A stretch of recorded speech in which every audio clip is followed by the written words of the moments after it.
Welcome to The Snap with Alexis Perry and Sydney Jones. Hello, everyone, and welcome back to the Broncos Podcast Network and YouTube for another edition of The Snap. I'm your host, Sydney Jones, joined as always by the lovely Alexis Perry. I know it's been a while since you guys last heard from us, but we are so excited to be back and have an awesome episode planned for you all today.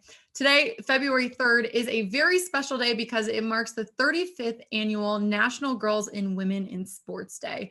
Every year, this celebration is used to inspire girls and women to play, be active, and realize their full potential.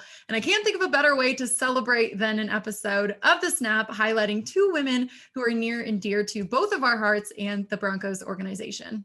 Yes, today we are going to be joined by Broncos assistant strength and conditioning coach Emily Zayler to discuss her role with the team and the new campaign she helped launch with Nike and the NFL to make women's flag football a high school varsity sport, which is so cool. And then we will hear from Broncos senior manager of community development, Liz Manis, to hear more about the Broncos Empowerment Summit that helps local female high school student athletes, and of course, dive a little bit deeper into Liz's career and the path she took to get here to Denver. Well, let's get it going, Alexis. We're going to kick off the show today with Emily Zayler, who's actually our first guest here on The Snap on our very first episode way back when during training camp. And I can't think of a better day to bring her on. As I said, it's National Girls and Women in Sports Day. So first off, Emily, how are you? How have you been since we last talked? Things have been great. It's been an amazing experience to have my first NFL season under my belt, and cannot thank, the Denver Broncos organization. I couldn't think of a better organization to experience that with. So I'm extremely grateful for the opportunity to be here. Well, Emily, when you joined us on our first episode, you were one of the team's Bill Walsh Diversity Coaching Fellows. And since then, you've accepted a full-time coaching position as the Broncos Assistant Strength and Conditioning Coach, becoming the Broncos' first full-time female coach. Tell me a little bit about that transition to full-time, and what does that honor mean to you? The transition from being a Bill Walsh Diversity Fellow to being hired on full-time was an amazing experience, but it still almost seems a little bit surreal, just because being hired into a full-time position has been my long-term goal, for as long as I can remember. And so it truly means a tremendous amount, and it's also a responsibility that I do take very seriously, and know that how I perform in my role will either hopefully help more women, get involved in the NFL, or it may, do the opposite if myself and the other women that have these opportunities, don't live up to expectations. So what does your current role with the Broncos entail, and how did that change when you were brought on full time? The responsibilities between being a fellow to being brought on full-time didn't change too much. Essentially, in that fellowship role, I was kind of operating as a fourth assistant during training camp. And so being brought on full-time, the responsibilities still stayed relatively the same. But in the role of an assistant strength and conditioning coach, our main job is to serve the players in any way that we can, as well as helping out Coach Lando any way that we can. So it changes day to day, but on a big picture, or from a big picture standpoint, leading sessions, assisting with sessions in the weight room is something that we do as a strength and conditioning staff. Warm-ups, pre-game, pre-practice, really any way that we can help our guys improve their performance on the field. Well, now that the season has ended, there are fewer guys around the UC Health Training Center. So how does that change your role now that the season is over? Now that the season is over, like you said, there are definitely fewer guys here at UC Health Training Center, but we do have a good amount of players that are coming in the building, whether there are guys that are on return to play protocol coming back from an injury, or guys that, are in town locally in Denver. There's certain restrictions that we have to comply under with those players, but they are allowed to access the facility on a limited basis. Well, Emily, not only did you make history becoming the franchise's first full-time female coach, but you've continued to impact the Broncos and the NFL as a whole since you've been hired. This week you helped launch a campaign with Nike and the NFL, along with other female NFL coaches, to make women's flag football a high school varsity sport, which is just awesome. But can you tell us a little bit about this new initiative that was launched? Absolutely. So, first of all, I'm extremely honored to be part of such a powerful campaign, with Nike. And I'm really thankful and appreciative that the team, allowed me to be involved in that. And I hope that collectively, myself, as well as all the other women across the NFL, and Nike, the NFL, Nike football can really help, like you said, bring flag football into every high school in America for girls.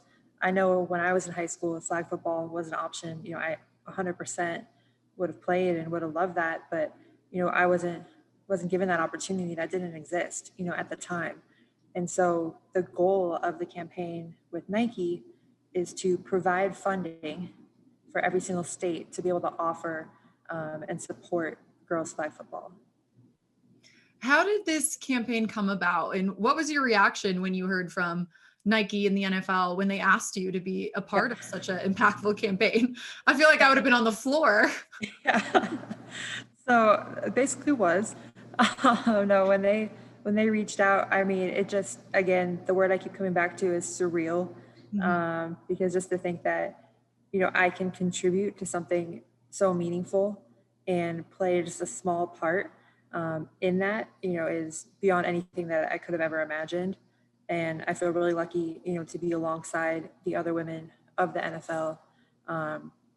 We have such a strong group of women, across a variety of teams, and for us to all come together with the same passion, same purpose to help get more girls and women involved in sport, and to have that, what Nike's doing is amazing, with the funding that they're offering for girls flag football.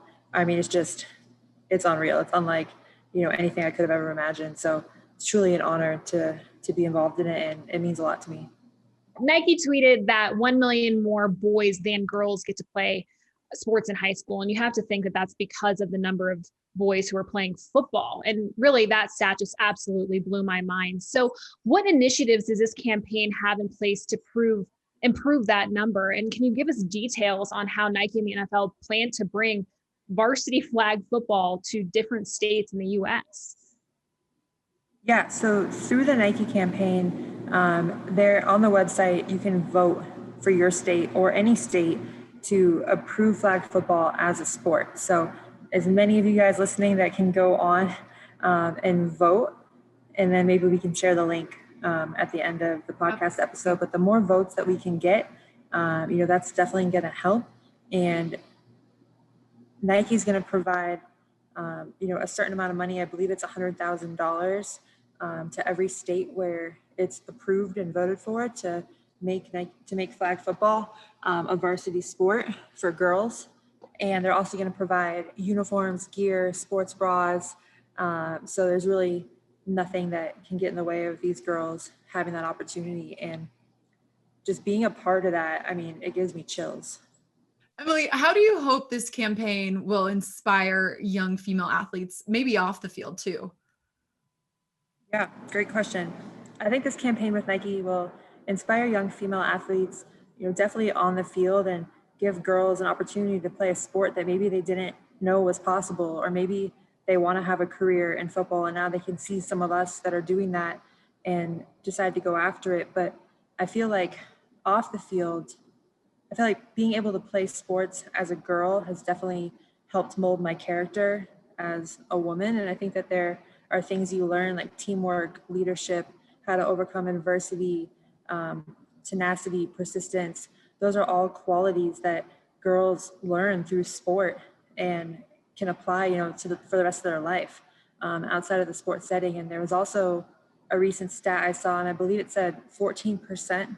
There was a 14% higher belief in self in girls that play sports to know that they can achieve anything professionally that they want to do compared to those who don't.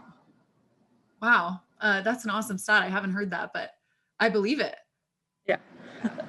Emily, I know you touched on the link a little bit earlier, but how can people help get involved or help donate to this campaign? Is there other ways? So aside from the link, just the more people that can share the video from Nike and repost it, the better. the more exposure and visibility that video gets, the more people that are going to be aware of it. So resharing it across social media, sending it to family and friends, and then just making sure that you actually go vote. Yeah, I'm going to hop on Twitter right now and go retweet this. This is amazing. But the very last question for you here, Emily, what is one piece of advice that you would give one woman in regard to wanting to get more involved in sports or wanting to get involved in that strength and conditioning world that is so male dominated? Yeah. So I think for any woman, whether it's within strength and conditioning or within sports in general, I think the first thing is just belief in yourself and your capabilities, and knowing that something different than what's happened, throughout history can happen for you, and staying persistent. You're going to be told no, probably numerous times, and not taking those no's personally, and just knowing that, you can move forward. And just, if you are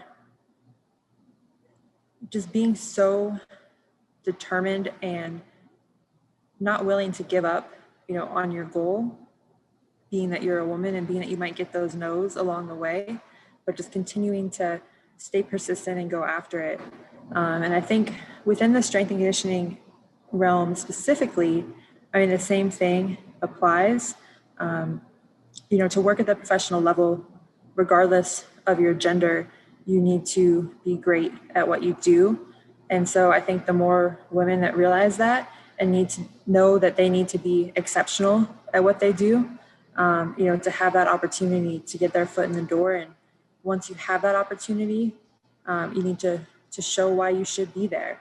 And I hope that moving forward, in sport over the next few years, that it will become less and less of news when female coaches are hired, because it will hopefully be the norm at that point. Yeah, fingers crossed. I look forward to that time too, Emily. Well, we truly can't thank you enough for joining us here on the Snap today to talk about your position with the Broncos, and of course, providing us with some more information about Nike and the NFL's new efforts to bring women's flag football to high schools.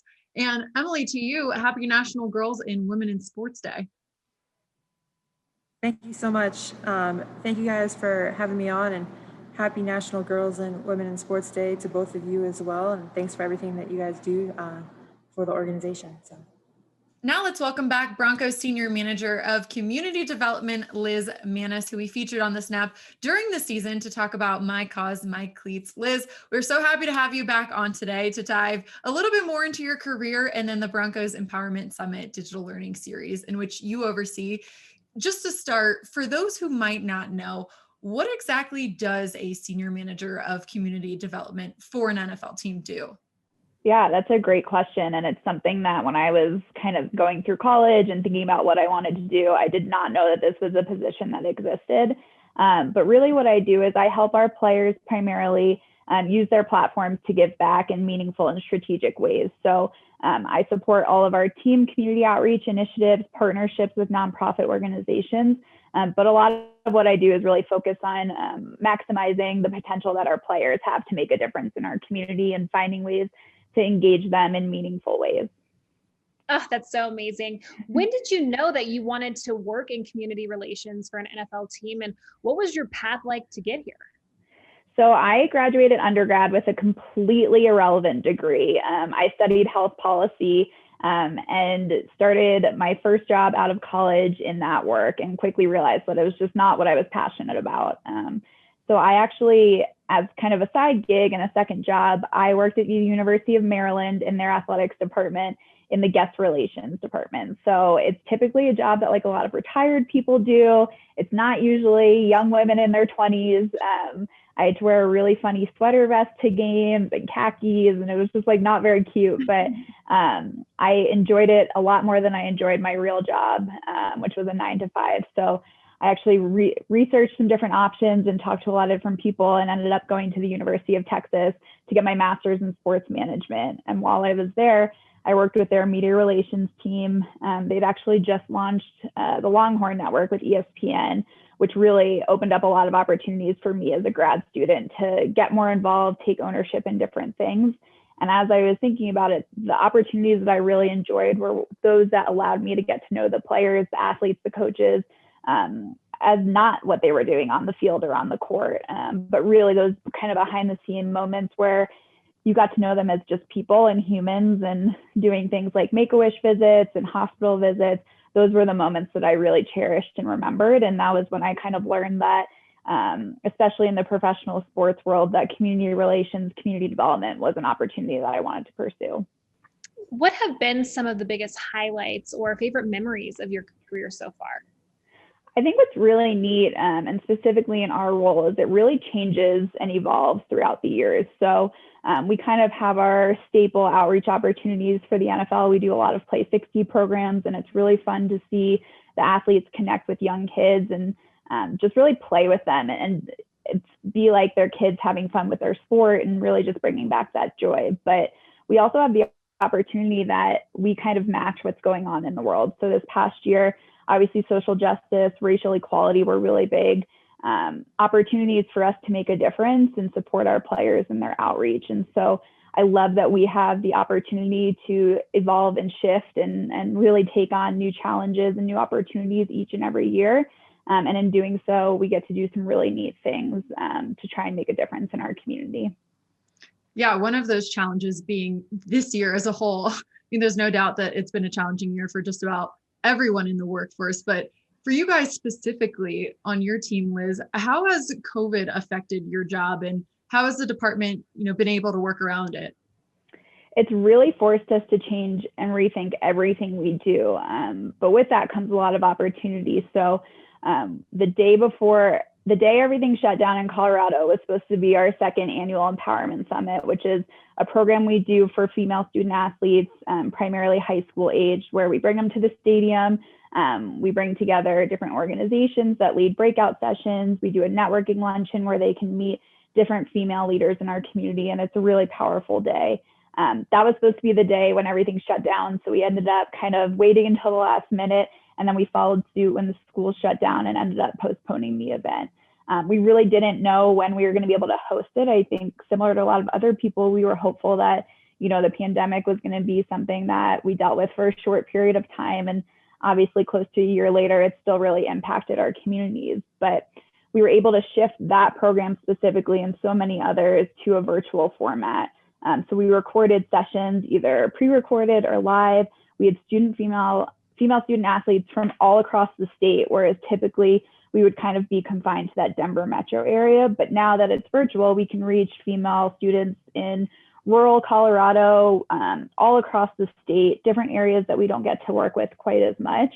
And it really provided an opportunity for us to expand our reach and bring more people, and with this program specifically, young females into the fold and into the Broncos family. Yeah, you mentioned that inaugural summit, that you guys started back in 2019. We're supposed to have one last year as well. Can you tell us a little bit about that original summit? What came about it, how it started, that type of thing? I actually had the opportunity to attend an NFL Women's Summit a few years back when the Super Bowl was in Houston. And I was just so inspired by the female leaders, both in the NFL family and in the sports family as a whole, that came together and really discussed different issues about what it meant to be a female in sports, what it meant to be a female in corporate America. And what was neat was that day paired adults like myself with young females that specifically were interested in kind of becoming, having opportunities to develop their personal and professional skills. So that was kind of what planted the seed for me of, what, I would love to bring this back to Denver. How can we replicate it? The vast majority of our programming is co-ed, but a lot of our football programming, once we get to the high school level, skews more male just because of participation numbers. But females are such a big part of our organization, our fan base, and we really wanted to provide something that was special to them. So we conceptualized this event based on things that other NFL teams were doing. We always love to hear best practices and kind of get some key takeaways about what other people are already doing, and then just kind of tweak and tailor it to our community specifically, but really develop this whole concept that focused on skills that they could use both in high school, but also in college and beyond. And And so it's been a really neat opportunity to bridge that gap between students and adults and really broaden our reach with females specifically in our community. You mentioned best practices. What types of sessions or speakers have you guys hosted for these young women? Yeah, so we've really done everything. I think one of the sessions that wasn't something that we initially had planned, but evolved as we kind of moved forward, was something focused on stress and anxiety. I think kids today, especially in COVID, are just dealing with so many different things, whether it's school, sports, family, social media. There's a lot of things that they have to juggle and do so with grace. And so providing them with opportunities about, how do you manage stress? What are some tips that you can do if you're about to have a big game or a big presentation at school or an interview for college or a job that you're looking to do? Skills that really transfer across different facets of their life. And so one of my favorites that we have done is a session focused on breathing techniques and how to kind of break down some really stressful situations into manageable situations. Another one that I think is really powerful is we teamed up with US Bank to host a financial literacy session. And that's a topic where everyone needs to know it in their life, and it impacts you in so many different ways, but it's not something that, we're traditionally taught in a school setting. And if you don't have someone in your life that kind of takes that on, it's something that you can get through life without knowing a lot about, but you need it in everything you do. So we really looked at kind of how can we complement what kids are learning in school and what lessons can we teach them that they can carry with them throughout their life journey. I've had the opportunity to work with Liz on some of these sessions, and I have to say, it's not just for young women in high school. Like, I have truly benefited from these sessions and have learned a lot. So it's been a great digital learning series that you guys have put together. Yeah, it's neat because there's definitely things that I am learning throughout the process. And selfishly, I'm like, ooh, if we had this session, I could learn a lot from it too. But It's neat because we've had adults from different facets of our community jump on, whether they're teachers or coaches, and participate in these sessions with the students. And it just provides a different lens. That is so amazing. As a part of the digital learning series, you guys also host these things called Empower Hours. What are those Empower Hours? What do they entail? And what topics do you guys discuss? Yeah, we've had a lot of fun with our Empower Hour sessions, and we're excited to continue those into 2021 and beyond. And they've provided an opportunity for us to kind of pick out different female leaders, whether they're in the Broncos family or part of our community at large, and highlight them as leaders in our community. Some that we've had a lot of fun with have been kind of turning the tables and having our players interview females in their life. So they have provided us access to Division I athletes, legal professionals, different women in their life that are doing really empowering things. And it's fun to kind of see, instead of us interviewing the players, they get to interview these females and kind of shed light on all the incredible accomplishments that they have done. But they're just really an opportunity for women to share, advice, lessons learned along the way, showcase that there's no one journey or one rule book about how to succeed in life. It's really everyone's journey is their own, and you can just kind of make your life what you want and take a lot of these lessons and apply them in different areas. Yeah, those Empower Hours are really fun to watch for those of you who haven't seen them, because it's interesting to see the players interact with their wives or fiance and see them in that reporter role. It really is. And they're so excited to really highlight the women in their life that have helped shape who they are, whether it's someone that helped raise them or someone who's in their life currently. There's so many women that play such key roles in their lives, and they really respect that power that they have. And it's fun for them to kind of showcase those people in their lives. Yeah, Liz, I know everything's been pretty much virtually this past year due to COVID, but how have you seen this series impact young females directly in the area? I think what's neat is, despite how separate we all have had to been, we're all working from home or we can't do the normal things that we do together. We still have these opportunities and experiences to share. And through them, you kind of get to see, oh, there's a lot of other people that are dealing with similar things or have questions about similar topics or are navigating different scenarios. And it provides an opportunity for us to come together as a community and really support each other. And I think it's really important, especially, as a female working in sports or working in any male dominated industry is you really have to have a strong female network and women to lift you up and support you and be there for each other, because if we don't have that, then you feel like you're flailing or you might not know who to go to with a question, especially when you're starting out in your community. So I think it's really powerful that it also transcends different age groups. So we have students participating, we have young females leading sessions, women who have been in their career experience for decades, shedding light on what it means and how things have evolved. And it really just brings women as a whole together. Yeah, going off of that, Liz, how do you hope to see this initiative continue to grow over the next couple of years, hopefully in person? Yeah, hopefully we get back to in person. I know one thing that's really important to us is we want to continue to build that community within the program. So we'd love to have different cohorts of students each year that kind of carry on that legacy and then come back and help mentor younger females that are just going through the program. We'd love to see women that started as students come back and lead sessions and talk about their experiences and what they learned and how they put that to practice. And we're really excited just as our organization continues to bring really strong females into the fold. I know this year we hired Coach Emily Zayler and Dr. Nicole Lennon. We have some really incredible women that can offer so much to these young girls. So just continuing to build our community and bring more women in the organization to be part of it and inspire the next generation is really exciting. And I'm excited to do it virtually and in person. We'll see what happens. But either way, I know there's a lot of women in the Broncos family that have so much to offer to these young women and really build a community. Yeah, I'm excited to see how you guys grow as well. Last one for me, Liz. Anyone at home who is looking to get more information on it or get more involved, where can they look?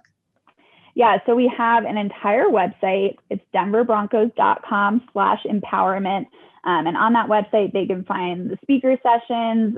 You can really go through it on your own time, which is great. You can do it all in one sitting or split it up. And then we have a form on there where you can get contacted with more information as events are planned, or if you have suggestions for speakers or sessions, we're always excited to hear that as well. Well, the Empowerment Digital Learning Series, I mean, we're just scratching the surface in terms of what you do within this organization, but it does sound like you really do have one of the most fulfilling and fun jobs here with the Broncos. So what advice would you give young women looking to get involved in community development or just kind of the sports industry in general?